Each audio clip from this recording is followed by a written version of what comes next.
Assalamualaikum warahmatullahi wabarakatuh. Selamat pagi, salam sejahtera buat kita semua. Puji dan syukur kita panjatkan kehadirat Allah Subhanahu wa taala atas segala rahmat, karunia serta inayahnya kepada kita semua. Sehingga pada pagi hari ini kita masih bisa berjumpa dalam keadaan sehat walafiat dalam rangka penyampaian materi MPLS tentang pengertian coronavirus. Sebelum kita masuk ke materi tersebut, perkenalkan nama saya Atmar Kukli, mengajar mata pelajaran bahasa Indonesia di SMP ini.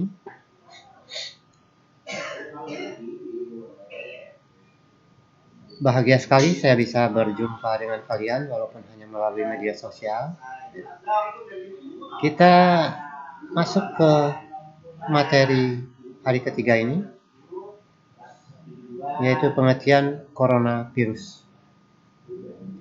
Coronavirus atau virus corona merupakan keluarga besar virus yang menyebabkan infeksi saluran pernapasan atas, ringan hingga sedang, seperti penyakit flu. Banyak orang terinfeksi virus ini, setidaknya 1 kali dalam hidupnya. Siapapun dapat terinfeksi oleh virus corona ini. Akan tetapi, bayi dan anak kecil serta orang dengan kekebalan tubuh yang lemah itu lebih rentan terhadap serangan virus ini. Juga orang tua yang sudah mempunyai penyakit bawaan seperti bronkitis, paru-paru, jantung, gula, sesak napas, asma, itu juga akan mudah sekali rentan terhadap serangan virus ini. Selain itu, kondisi musim juga mungkin berpengaruh. Contohnya, di Amerika Serikat, infeksi virus corona lebih umum terjadi pada musim gugur dan musim dingin. Maklum di sana itu mempunyai 4 musim, ya. Nah, itu pada musim gugur dan musim dingin itu rentan sekali terkena serangan virus COVID-19 ini. Kalau di kita hanya ada 2 musim, yaitu musim panas dan musim hujan. Di samping itu, seorang yang tinggal atau berkunjung ke daerah atau negara yang rawan virus corona juga berisiko terserang penyakit ini. Misalnya berkunjung ke Tiongkok, khususnya kota Wuhan yang pernah menjadi wabah COVID-19 yang mulai pada Desember 2019. Kita lihat apa penyebab infeksi coronavirus tersebut. Infeksi coronavirus disebabkan oleh virus corona itu sendiri. Kebanyakan virus corona menyebar seperti virus lain, pada umumnya seperti percikan air liur, batuk, dan bersin.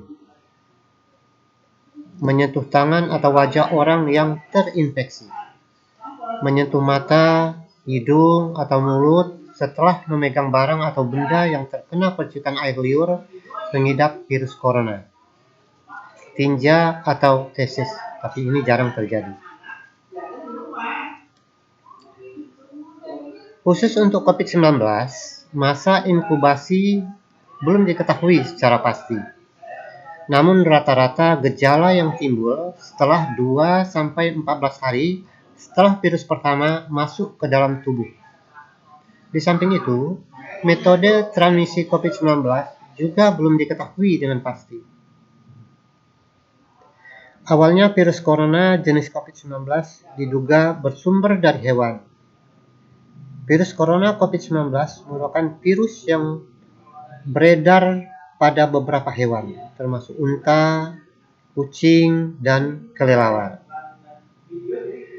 Sebenarnya virus ini jarang sekali berevolusi dan menginfeksi manusia dan menyebar ke individu lainnya.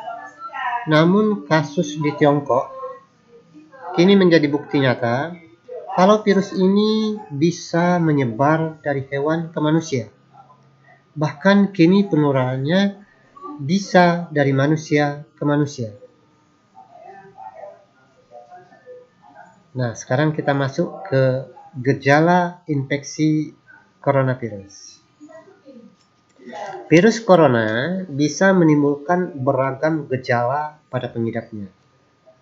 Gejala yang muncul ini bergantung pada jenis virus corona yang menyerang dan seberapa serius infeksi yang terjadi. Berikut beberapa gejala virus corona yang terbilang ringan. Hidung beringus, sakit kepala, batuk, sakit tenggorokan, demam, merasa tidak enak badan. Hal yang perlu ditegaskan, beberapa virus corona dapat menyebabkan gejala yang parah. Infeksinya dapat berubah menjadi bronkitis dan pneumonia yang mengakibatkan gejala seperti demam yang mungkin cukup tinggi bila pasien mengidap pneumonia, batuk dengan lendir, sesak napas, nyeri dada, atau sesak saat bernapas dan batuk.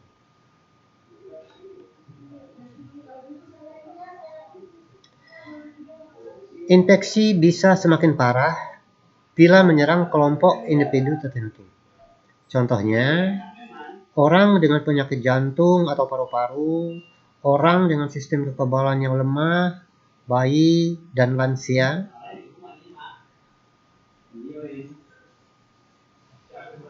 Diagnosis infeksi coronavirus. Untuk mendiagnosis infeksi virus corona, dokter akan mengawali dengan anamnesis atau wawancara medis. Di sini dokter akan menanyakan seputar gejala atau keluhan yang dialami pasien. Selain itu, dokter juga akan melakukan pemeriksaan fisik dan pemeriksaan darah untuk membantu menegakkan diagnosis. Dokter mungkin juga akan melakukan tes dahak, mengambil sampel dari tenggorokan atau spesimen pernapasan lainnya.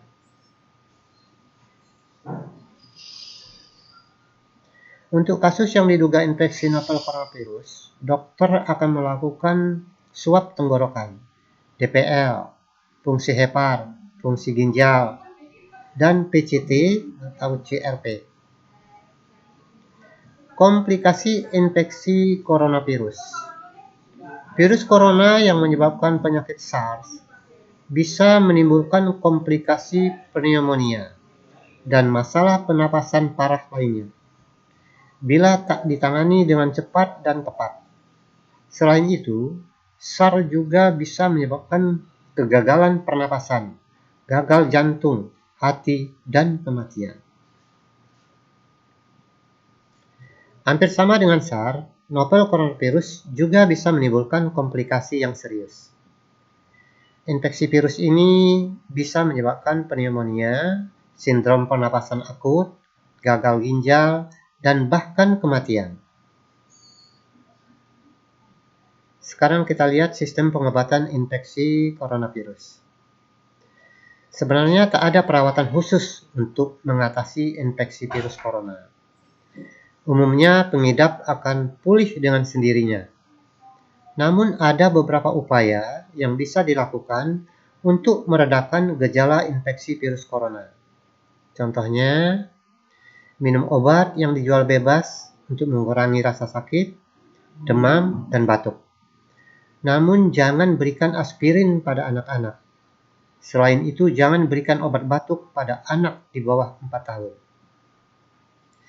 Gunakan pelembab ruangan atau mandi air panas untuk membantu meredakan sakit tenggorokan dan batuk. Perbanyak istirahat, perbanyak asupan cairan tubuh. Jika merasa khawatir dengan gejala yang dialami, segeralah hubungi penyedia layanan kesehatan terdekat. Juga jangan lupa biasakan berjemur di pagi hari. lebih kurang 15 menit atau sampai 20 menit. Khusus untuk virus corona yang menyebabkan penyakit serius, seperti SARS, MERS, atau infeksi COVID-19, penanganannya akan disesuaikan dengan penyakit yang diidap dan kondisi pasien. Bila pasien mengidap infeksi novel coronavirus, dokter akan merujuk ke rumah sakit rujukan yang telah ditunjuk oleh Dinkes atau Dinas Kesehatan setempat. Bila tidak bisa dirujuk karena beberapa alasan, dokter akan melakukan isolasi, serial fototoraks sesuai indikasi, terapi simptomatik, terapi cairan, ventilator mekanik bila terjadi gagal napas. Bila ada disertai infeksi bakteri, dapat diberikan antibiotik. Pencegahan infeksi coronavirus. Sampai saat ini, belum ada vaksin untuk mencegah infeksi virus corona. Namun setidaknya ada beberapa cara yang bisa dilakukan untuk mengurangi risiko terjangkit virus ini. Berikut upaya yang bisa dilakukan. Sering-seringlah mencuci tangan dengan sabun dan air selama 20 detik hingga bersih. Usahakan airnya mengalir. Hindari menyentuh wajah, hidung, atau mulut saat tangan dalam keadaan kotor atau belum dicuci. Hindari kontak langsung atau berdekatan dengan orang yang sakit. Maksudnya jaga jarak. Hindari menyentuh hewan atau unggas liar. Membersihkan dan mensterilkan permukaan benda yang sering digunakan. Tutup hidung dan mulut ketika bersin atau batuk dengan tisu. Kemudian, buanglah tisu dan cuci tangan hingga bersih. Jangan keluar rumah dalam keadaan sakit. Kenakan masker dan segera berobat ke fasilitas kesehatan ketika mengalami gejala penyakit saluran napas. Selain itu, kamu juga bisa perkuat sistem kekebalan tubuh dengan konsumsi vitamin dan suplemen sebagai bentuk pencegahan dari virus ini. Untuk COVID-19, materi kita hari ini cukup sekian dulu. Semoga bermanfaat buat kalian, terutama buat saya pribadi. Kita berdoa semoga COVID-19 ini segera berlalu dari negara kita, sehingga kita bisa beraktivitas, belajar kembali, bertatap muka seperti sedia kala. Tetap jaga kesehatan, selalu semangat. Assalamualaikum warahmatullahi wabarakatuh.